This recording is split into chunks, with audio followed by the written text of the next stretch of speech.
So today we're going to talk about Chagas disease. It was originally found in Latin America when this parasite came across the Brazilian scientist Carlos Chagas in 1909. Its main vector is blood-sucking bugs, so whatever you can kind of think of, especially specific to the South American Mexico region. This is considered an infectious and inflammatory disease because if left untreated or unknown, people can actually suffer chronic and acute symptoms. And just a little bit of background, Chagas was originally discovered in 1909, but since then it's actually killed 10,000 people per year that we know of, especially considering the fact that in rural areas we can't get a definite number. So Chagas can be passed in a variety of ways, aside from the vectors, or the main vectors being bugs.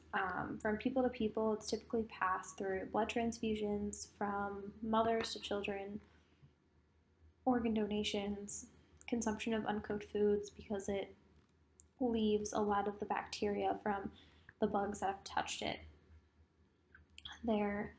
And accidental laboratory structure, because if someone doesn't know what they're touching, odds are they're not taking care of it accordingly.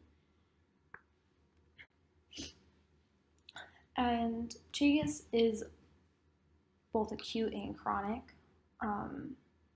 Acutely, you can just think that you have a bad case of gastroenteritis, or you can think that you have a weak heart and you're older and sometimes it just gives out, which is actually a cause of a heart attack. However, from a chronic standpoint, especially in children who are born with this, the disease leads people to have nausea, stomach pain, what you would think is, let's say, colitis, abnormal bowel movements, irregular EKGs, all of the like. And the big issue with this disease is that most people never go to the doctor for it, especially younger kids, because their parents have it, so it's just considered a hereditary defect. My mom has it, your mom has it, it happens type of thing. Rather than thinking that there's something specifically wrong. So how does Chagas and migrants actually all correlate together? And it's because the U.S. and Mexico border issue currently. The U.S. has such an issue because it physically doesn't have enough people there to filter it out. So when you have so many illegal immigrants coming in, you don't always go through the proper channels with those people regardless. We know that they're coming in. We understand that at this point they're considered refugees, and yet it's kind of hard for a regulatory process to kick in simply because there's just not enough people. However, the CDC does regulate the people who come in legally, and that's why I think that they have a much better chance of not spreading disease, of not having disease, getting treated properly.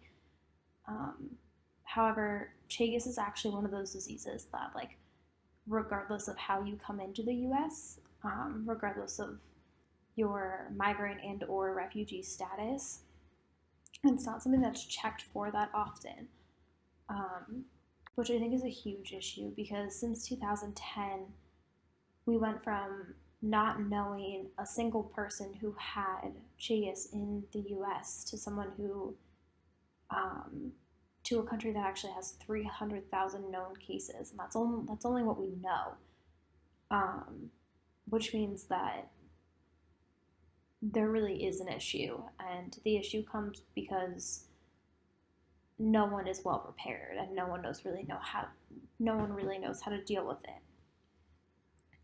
I mean, these people who come, they feel as though they have nowhere to go except the north. They don't have money for a ticket on a plane to go elsewhere, so they go where they can walk. And I think that sometimes because of that, there's just so many people crossing from so many different areas, and the lack of just simple population to help these people is really just an issue. So what we do now and just kind of how to fix it is that the US is actually completely compliant with the CDC and WHO's recommendation of having health checks, being vigilant with their questions. However, I think that they really fail with this disease because it doesn't check a box. It's more of a health questionnaire. And if these people have had it for such a long time, they don't even know what the norm is. They don't know that they aren't supposed to feel this way. Therefore, I think that what we need to begin doing is telling these people kind of like how you should feel all the time. And then on a scale of 1 to 10, how do you feel all the time? Which can kind of give us a better indication of what they may have. Not saying that Chagas is an easy disease to diagnose because in fact it's not at all, but it may give us a better shot at diagnosing, which would prevent the spread as a whole because with the correct antibiotics it is treatable. I think that this is such an easy thing to do, especially if you give it out at the border or you find places where you know these people are going just so they have access to it, in their language preferably, so that they completely understand it. You want to give these people the best shot of a better life, and the best way to do that is to address one of the main issues, and that is disease, specifically Chagas, because it is chronic. Let alone how the host country, which eventually will become their country, has to deal with it, but just the fact that these people don't feel well and probably won't for a very long time if you don't do anything about it. So that is my presentation.